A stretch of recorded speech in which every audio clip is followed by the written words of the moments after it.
For 26 years, I served time in prison. And during that time, I was always looking for leaders and mentors who could help me understand business, or rather, how I could use my time in prison to prepare for a life of success and meaning and relevance. And because I want to be the change in the world, I'm trying to bring those people into jails and prisons across America.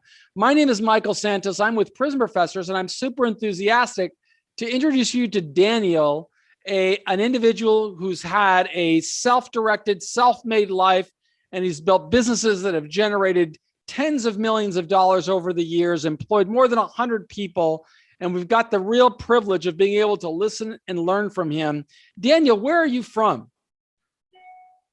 Hi, Michael. Thank you very much. I grew up in a small town in Northwest Alabama called Florence, Alabama, and lived in Huntsville, Alabama also for about 35 years. And I currently live in Asheville, North Carolina for the last 5 years.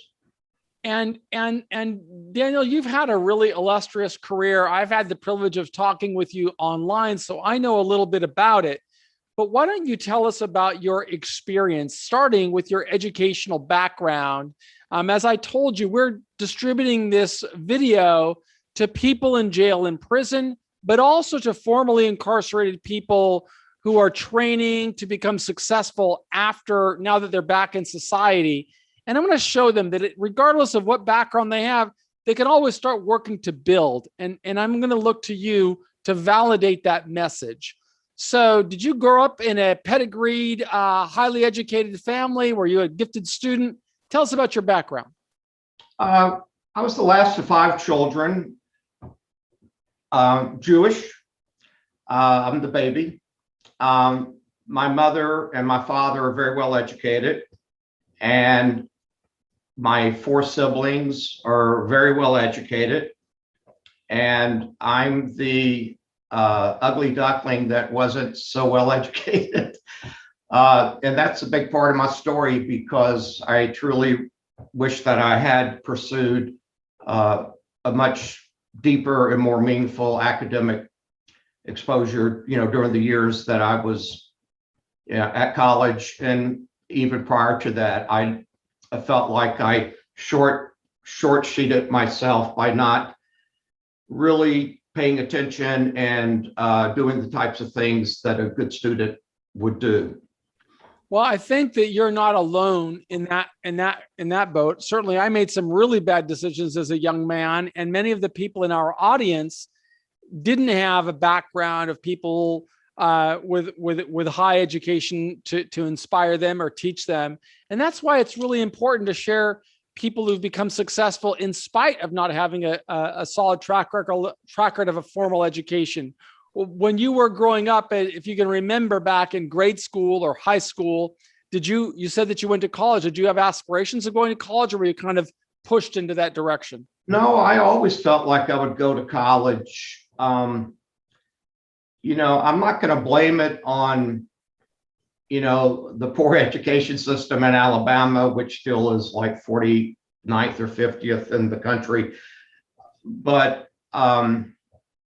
to be honest with you, my mind was not so much on academics. It was more on girls and partying and kind of living the high life. And I just didn't grow up soon.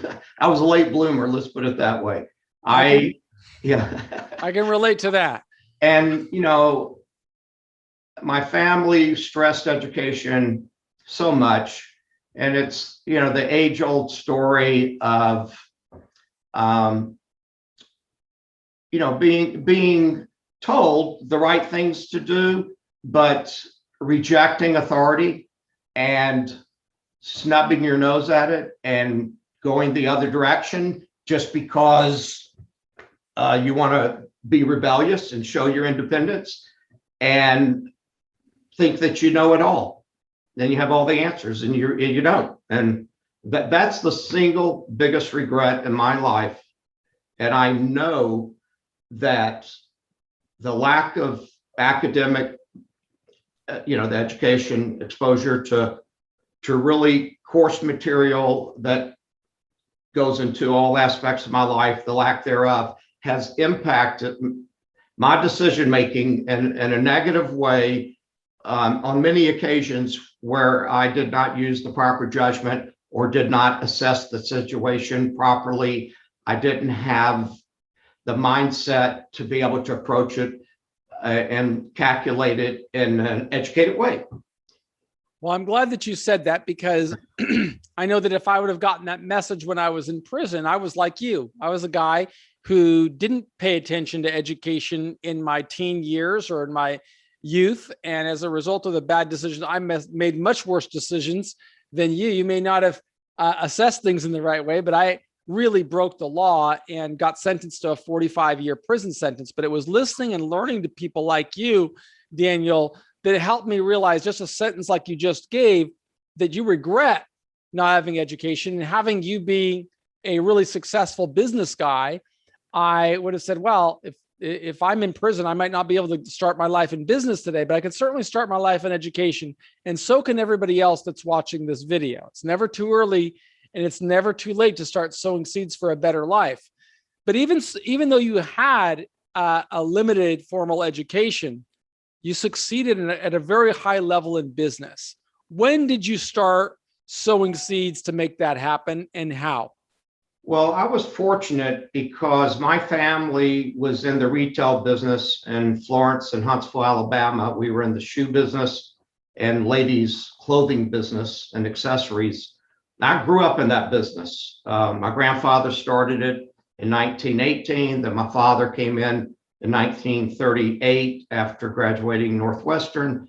And then I came to the business in 1976 as a result of being put on academic suspension in college. I really didn't have a choice. And I went back to Alabama because I didn't have options. And that's not a place you want to be.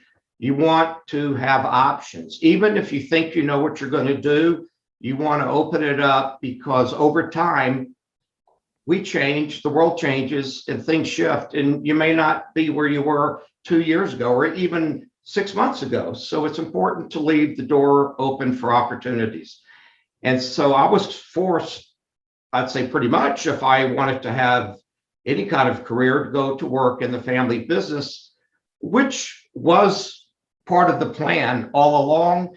But I felt like I needed to do that out of a sense of obligation to my family, more than I felt passionate about being in the retail business. As third generation, the last of 5 kids, the last son, if I didn't go into it, it would have closed, which eventually it did anyway, but it would have been much sooner. So how many people worked in the family business? Well, we had, I would say maybe at the peak, maybe 100 employees across all the stores, some part-time, some full-time. So that there's a lot of skill that goes into keeping 100 people, human beings, all moving in the same direction and learning and executing on the business plan. You eventually learned how to write your own business plans and build your own career. Tell us how long you stayed with your family business before you went off to become an entrepreneur. I got into my current business in 1982 by accident. It was the last year of Jimmy Carter's administration. Unemployment, interest rates, and inflation were both 18+%. And the economy was really in a downturn. And the retail business was suffering. Everybody was suffering. So I got into a mail order business to make some extra money, and that led to my current business, somewhat as an accident, but I don't really believe in coincidences. I think it was my fates. But one thing, Michael, I did want to touch on, I was fortunate enough to be raised in a family business and around really smart business people, being primarily my father and my mother, and I had that exposure growing up across the breakfast table, across the dinner table. When or just in the living room, them talking, because they both worked in the business. So I was a sponge, and I started working in that business when I was 8, and I continued to work there every summer when I was in school. And even when I was in college, I went back and worked and got some credit for independent study working in the business, and had to do some special projects. Point being, a lot of people don't have that privilege. And if I had not had that exposure to the business world and to people as my role models that could teach me about business, and then not finish college, God, I would be flipping burgers at Jack's, or working in some very low paying job. And I'm not demeaning people in the service industry. I'm just saying my life would have been a whole lot different, and money would have been in short supply.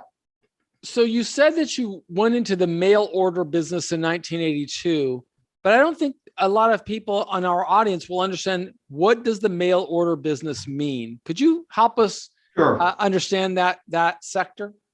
Right. I was looking for a way to make some extra money, because we had to take a pay cut, and I got to tell you, retail doesn't pay a whole lot anyway. And we certainly weren't, a wealthy family, even though we had multiple stores. And there were 5 kids, and my parents put 5 through college, tried to put me through college, but stopped short. But they tried. So you know what? I got off track. I forgot the question.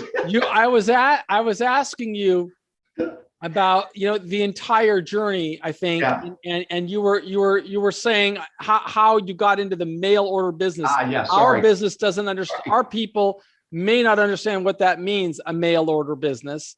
And I'd love it if you would help us really walk us through. What does that mean? Well, a mail order business is a business where you ship product through mail. Now, remember 1982, there was no internet. So somehow I landed on this women's beauty line, cosmetics that were all natural. The company, I still remember, is called New Spirit Naturals, out of Orange Park, California. And they sold these products through a catalog. And it had a multi-level, kind of like an Amway type of pyramid payment structure, but you didn't have to be involved as a distributor on that side. You could just buy the products, use them, or just sell them without being on the distributor side. So I wasn't really interested in being part of a multi-level company. So I just started running ads in Red Book magazine, which I don't think exists, McCall's, which I think is still around, Ladies Home Journal, female magazines, taking print ads, fairly small, like maybe 2 by 2 inches, with some quick taglines, like a short elevator pitch on the products, all natural, women's cosmetics. Send a self-addressed stamped envelope to X address, which was my address, and I would return a catalog to the people. So they would have to mail me an envelope inside of an envelope, pre-stamped. I would open the envelopes, I would insert the catalogs, they would go back out in the mail to the person, and then I would wait and see what orders would come in. And on average, 20% of anybody I sent a catalog to bought some cosmetics, beauty products. So you said that it started off with some company out here in Orange Park, California. Why couldn't the people that were buying from you buy from Orange Park, California? Did they need to buy in bulk or quantity for you to get a good price? No, they didn't. They could have actually, and they could have become a distributor and then built, a downline, and even profited, made money where they were spending money on cosmetics. They could turn it into a business opportunity.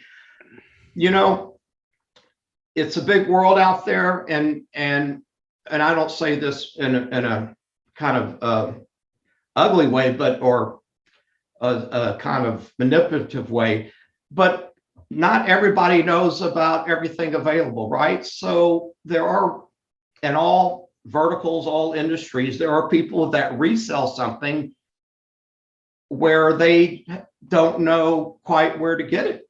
They had no product awareness, and you bring it to them, and because you're the one that introduced it, they didn't pay any more to me than they would have paid if they went direct. I got paid, I got it at a discount. So the catalog price had margins in it where I profited. So they wouldn't have made any money, and I was the one that introduced them to it, as long as the service was good and they got what they expected. And if they didn't, they could have it, handled correctly. There's no need for them to look for another vendor. Go ahead. The real value in that message that you gave, and the reason that I wanted to ask the question is, sadly, as I told you offline, many of the people in our audience have a really hard time getting out of prison and getting into the job market. And I wanted them to see, if they would just deploy the work ethic that you have to keep your eyes wide open and to find an opportunity and to seize an opportunity, they're not going to have to worry about finding a job. They can create their own income stream just like you did. And it doesn't happen by accident. It happens with work. And you'd mentioned a couple of things there that I'd like you to elaborate on. Sure, the economy has changed, whereas now we have the internet, but you started at a time when it was mail order, and you spoke about a catalog, and you gave me another important point that I want to expound upon. And that was that you bought an ad in a popular magazine.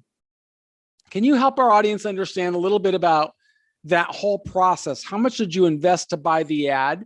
Who wrote the copy, and who designed the artwork? And where did you get the catalog? Help us understand that process. Sure. So I came across the opportunity of being a distributor because the company, New Spirit Naturals, had an ad in, I think it was National Enquirer magazine, under business opportunities. That magazine's still around, and you go back to the classified section if it still exists. There was an ad on several ways to make money working from home. And I responded to that ad, and what that led to was basically a situation where I could buy it wholesale, sell it at retail, stay out of the multi-level part, or get involved. And I was still working in the family retail business full time. The work didn't stop, but the wages decreased. So I was very motivated to, try to make some extra money. And, so I started thinking about, who's the right person for these products? What kind of demographic are we looking at? Are we looking at young women, old women? Are we looking at women that have certain types of occupations, like white collar versus blue collar type of work? Are we looking at higher income families versus lower income families? And through conversations with the owner of that company, his name was Larry Milan, and that blows me away. I can't even remember that. But Larry gave me some idea of what the profile of their average customer looked like. They're employed, the average household income is, whatever, $38,000 a year.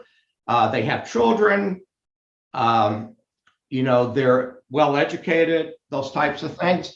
So I went to the publishers of some women's magazines, and they actually know what the demographics are of the readers. You just have to ask. They'll tell you, our average reader is, 64 years old. Well, maybe that's not the right age group, right? So you just don't go there. But I found a right match between the buyer profile and the reader profile of the magazines. And those are the magazines I chose to run ads in. The initial budget for ads was around $800. It's a lot less than it is today. I think. I haven't checked. And as far as the ad creation goes, I did it myself. I don't even know quite what I used to do it. I don't know if that I might have been working with Microsoft Publisher, actually. The first, or in the early days, Microsoft had a program called Publisher, and I think I created the ads. It was, short and sweet. It was like a billboard, and that's the way it should be. Not too wordy, bold print. You want to make sure your address is, very visible. And if you have a phone number in the ad, it's got to be in bold letters. Those contact points need to stand out. But it's like, all women's natural cosmetic line, beauty line, buy direct. There was no incentive like buy one, get one free, or buy one and get like a gift card or something. There was nothing to stimulate business like that. So there was enough interest just doing that and having people's curiosity tickled that they would send me an envelope inside of an envelope, and then I would mail out the catalogs you asked about came from New Spirit. They printed them, and they had a place on the back where I would stamp my company name on the back of the catalog to personalize the catalog as if it's coming from me and not corporate. There are many important takeaways, and what we just learned from Daniel, it's that if things aren't going right for you, if there's a shortage if the world changes, you can't change that. This past year, we're filming this on June 22nd, 2021. And a year ago, the whole country was basically shut down with a pandemic. But the people that were able to survive were the people that had the mindset of Daniel, the people that said, I've got to live in the world as it exists. Retail's cutting my time. It's not increasing my wages. I still got to work, but I'm not making as much money. What he didn't do is give up. Instead, he went out to create his own opportunity. And that's what you've got to be thinking.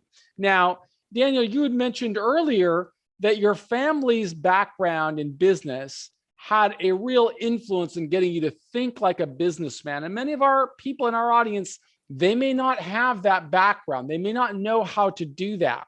And so that's why I'm so grateful to you for really attributing your success to what you learned from your family. You weren't great in school, didn't stop you from having an insane work ethic and figuring out how to solve problems. You spoke about Microsoft Publisher. You spoke about digging into your own pocket and running an ad.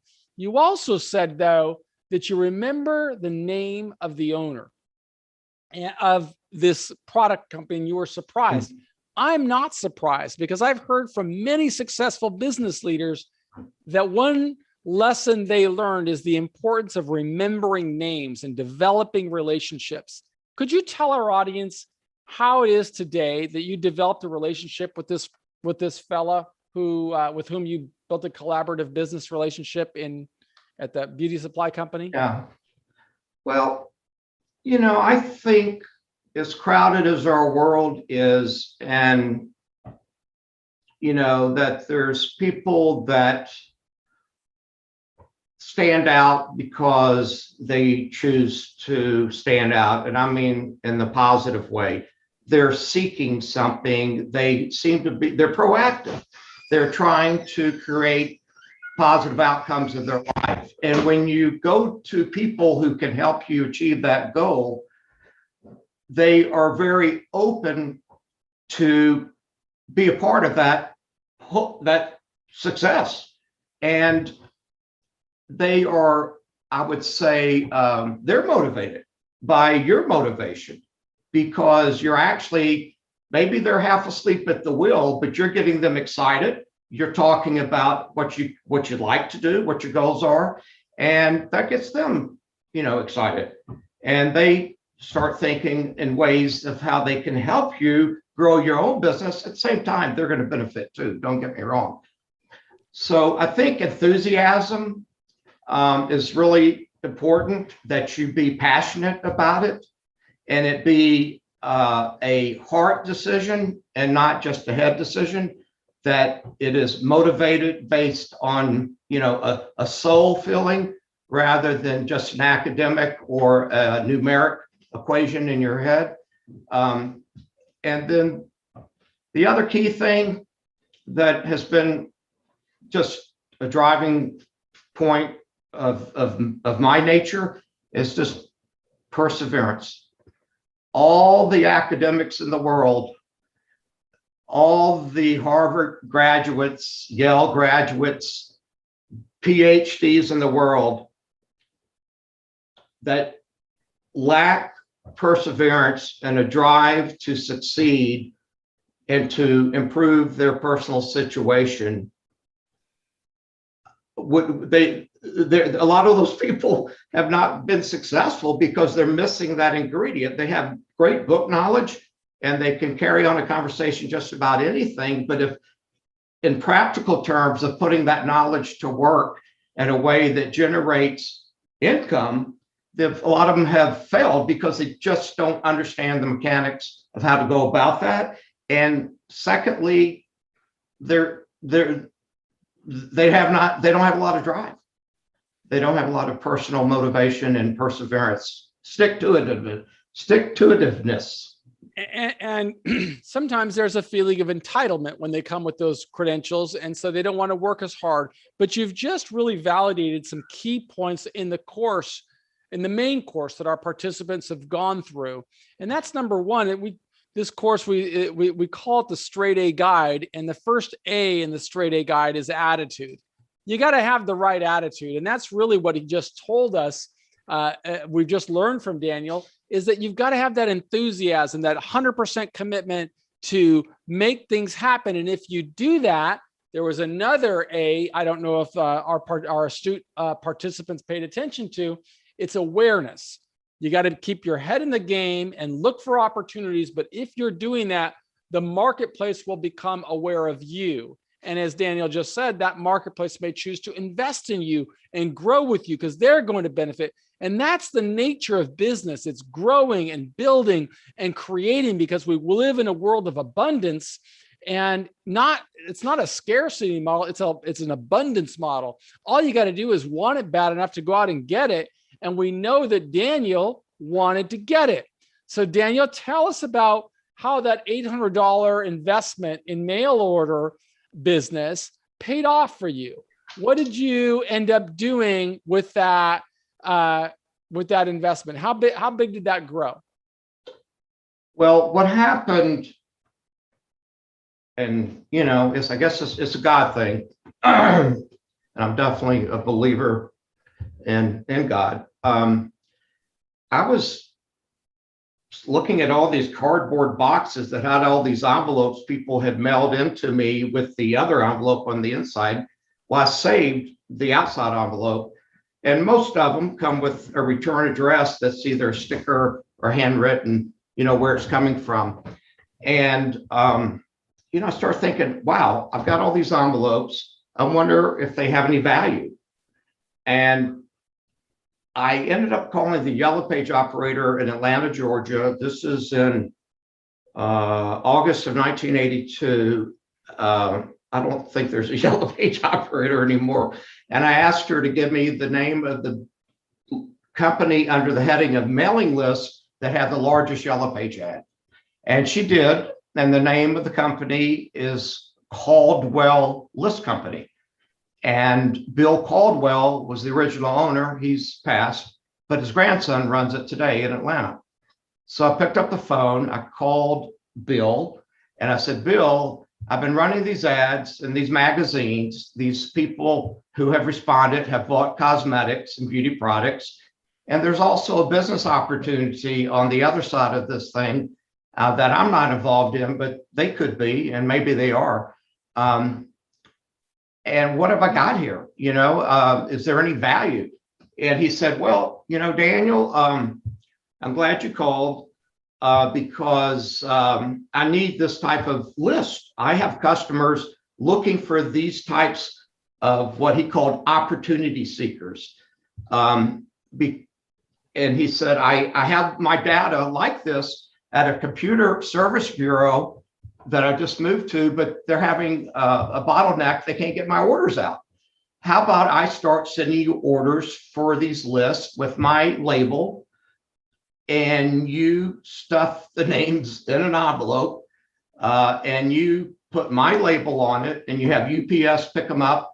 And you go to the shoe store and sell shoes and have UPS pick up the envelopes, and everybody thinks they're coming from me because they have Caldwell List Company on the label. They're pre-addressed, typed in nice and neat to whoever's going to. And I would put the postage on weigh them. I had a scale. I'd weigh the envelopes.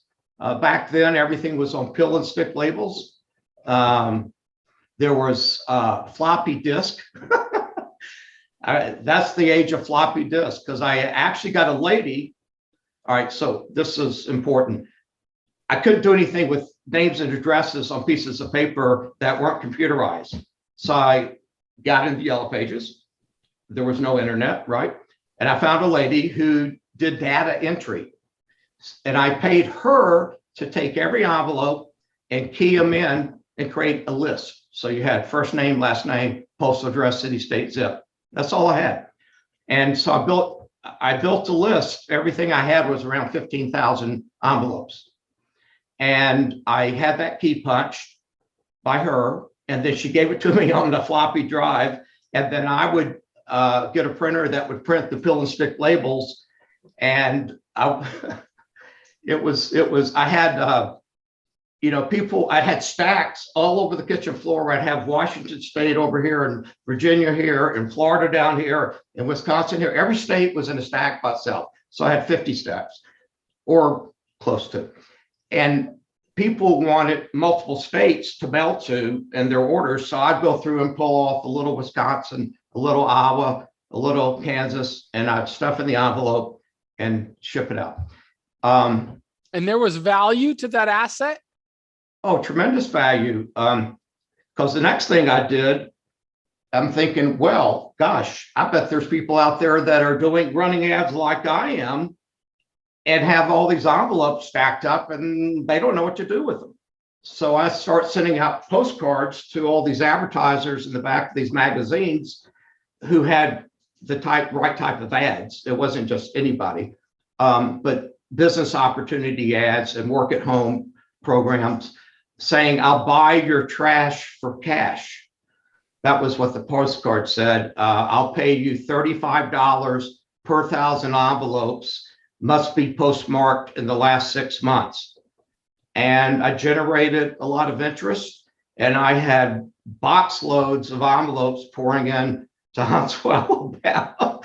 And I kept giving this lady more business and more business, because all of it had to be entered into a computer to create a database.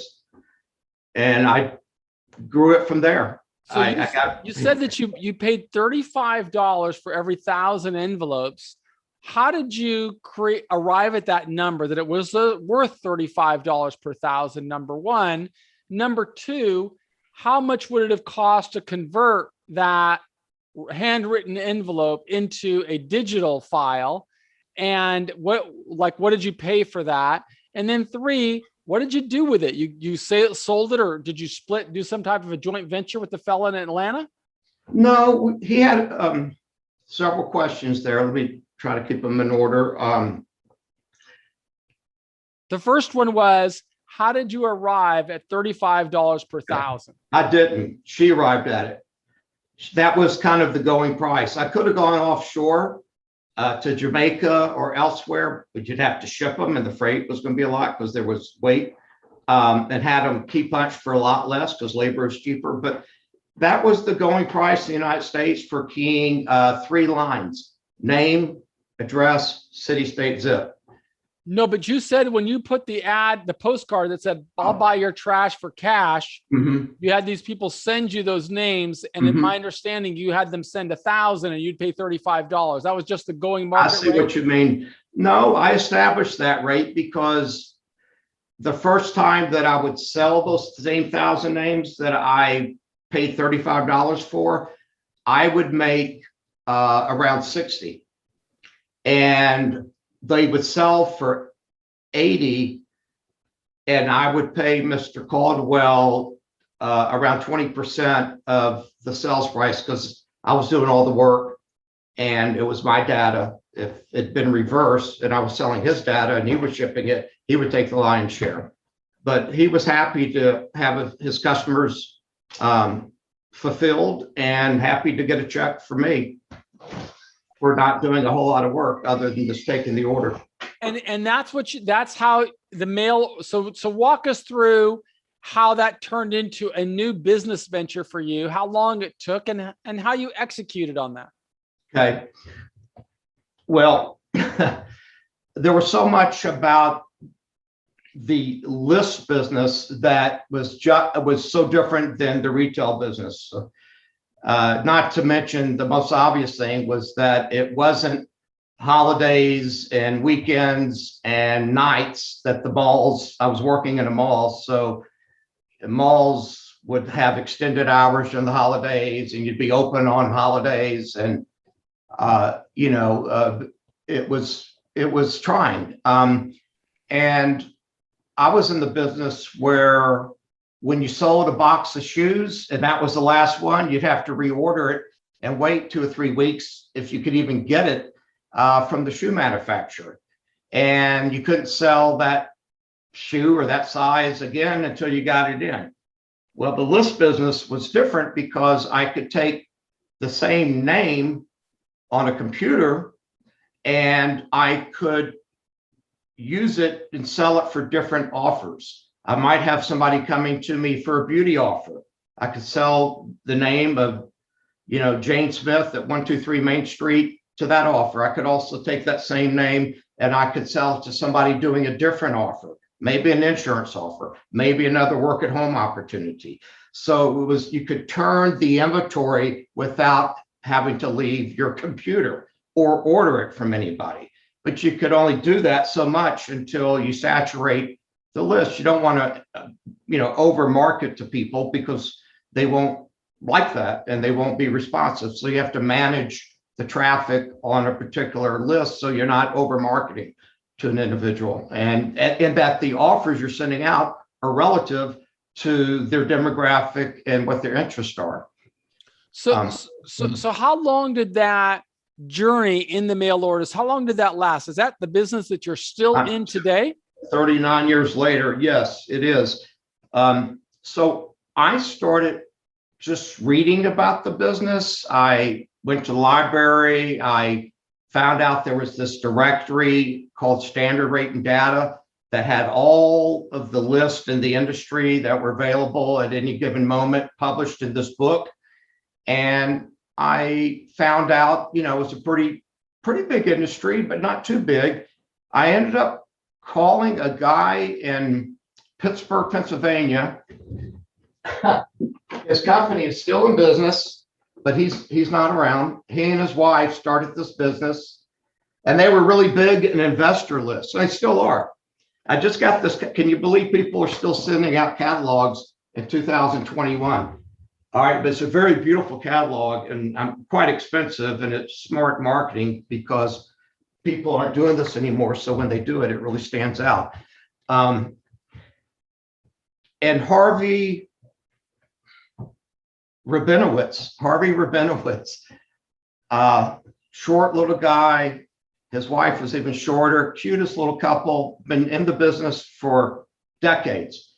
They took me under their wing and taught me so much about the business. And it was, I wasn't even doing any business with them. They were my mentor. He was particularly. And he liked me, and he I think took some pride in trying to, get a young entrepreneur from Alabama into the data industry, which nobody in my state that was in the data industry in any major way, very small companies. So that worked out really well. And then I started going to trade shows. I started meeting people. I started picking up the phone and calling people to introduce myself and try to make them aware of what I had to sell, to see if they would send me orders like Mr. Caldwell did. And some did, and some didn't. And it was just a grassroots effort. It's like you can't sit back and expect it to land in your lap. You have to go after it. Even if you're bashful about getting on the phone, you still have to do that today. I find myself relying on email too much. Email is passive. You know, only a percentage of the people that you email are going to open your email unless it's your immediate family. If you're marketing to businesses and they don't know you, under 5% of the businesses are going to open that email, and under 5% are going to click on any links in that email. Picking up the phone, I find, and having a warm conversation, or it starts off cold, but it becomes warm, is the best way to connect with people yet today. If you go to a trade show and see them face to face, I think that's even better. But today, people don't expect that. You can use Zoom, like Michael and I are here, and you can make eye-to-eye contact without ever leaving your desk. And I think it's really important to have that eye-to-eye contact. I think video, like we have today, is really, really important. I just in the last 4 months, I started using Zoom a lot more. I wasn't using it so much. I hired a guy recently. He used it a lot. And so every call we do is either Zoom or Google Meet, where video's involved. And I really can tell it's getting different results than it would be if it was voice only, or conference call, or email, like you said. But yeah. You the Rabinowitz family may have mentored you, and you're now mentoring hundreds of thousands of people that really need this kind of guidance of as you called it, stick-to-itiveness, this ability to stay focused and say, I've got to create my own opportunities, because as we just heard, they don't fall on your lap. Could you do us a favor and pull that brochure that you just showed us and show it to us one more time? Yeah. You described that as a very effective tool, and you said it's smart because people aren't doing it anymore. Can you tell us a little bit about that model? What does it cost to produce a brochure like that? Oh, I got because back pre-internet, I put out some really nice collateral material because I was in Alabama and nobody knew any data companies in Alabama. And I came out of nowhere, and I really want to establish the right image. So the print material that I did was very polished, very high end, all 4-color, really nice paper, because that was my silent salesman, as I called it. And today, people rely on a less expensive way to market, which is email. But email, like I said, has its pros and its cons. I haven't seen anybody in my industry do anything like this in 5 years. And this came in last fall, and I've held on to it.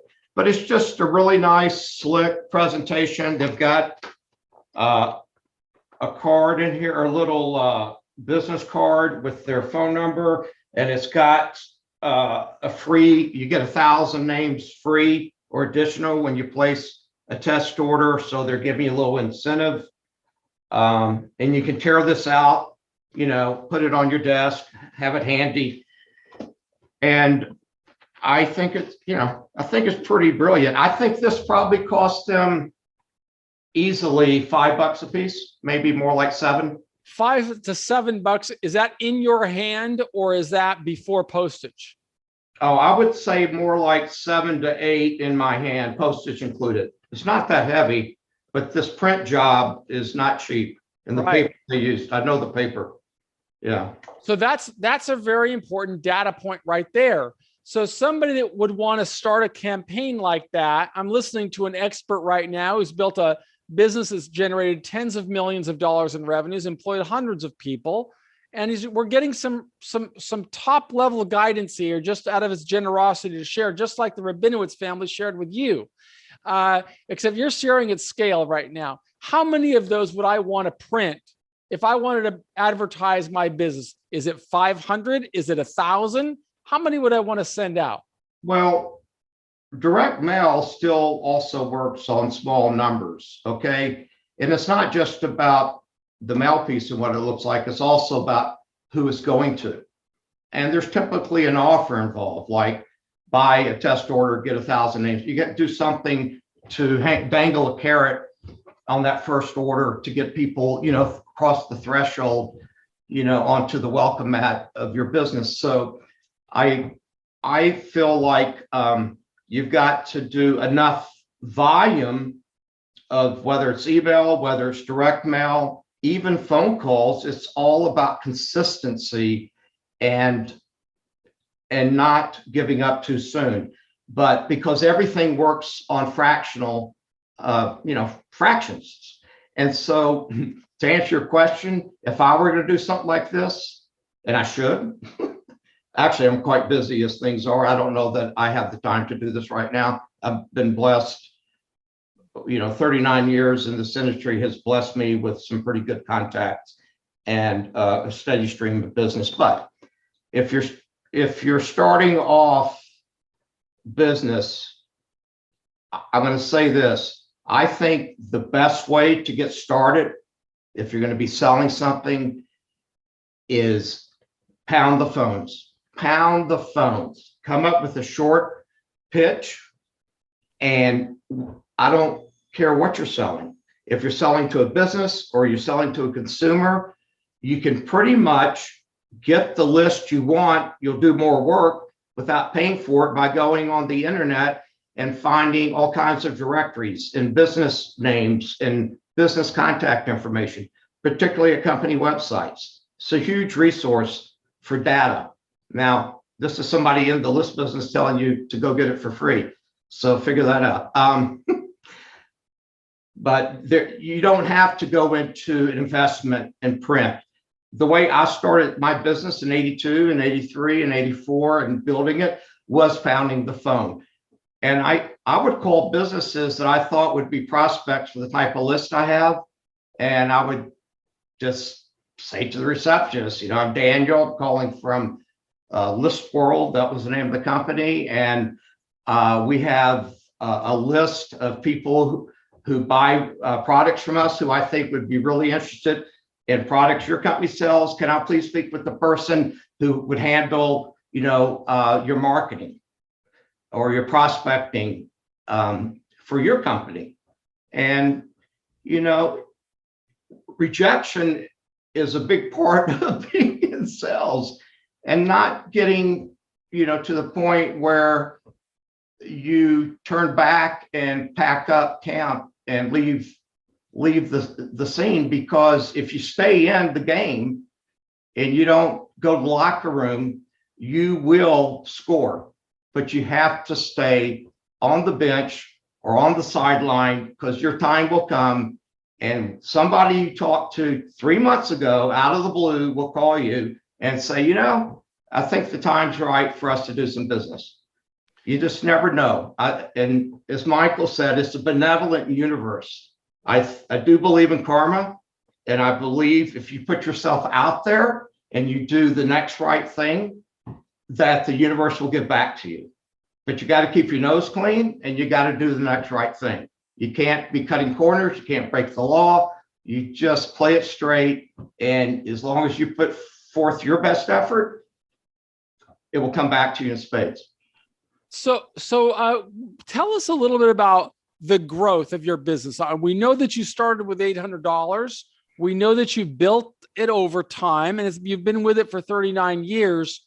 By being persistent, what was the payoff? How did your business grow with regard to revenue streams year over year? Can you see me clearly, Michael? Because No, something's happened here, and it's happened before. Yeah, you've been kind of blurry throughout. I didn't realize I had been blurry. Sometimes this camera comes in and out of focus. Excuse me.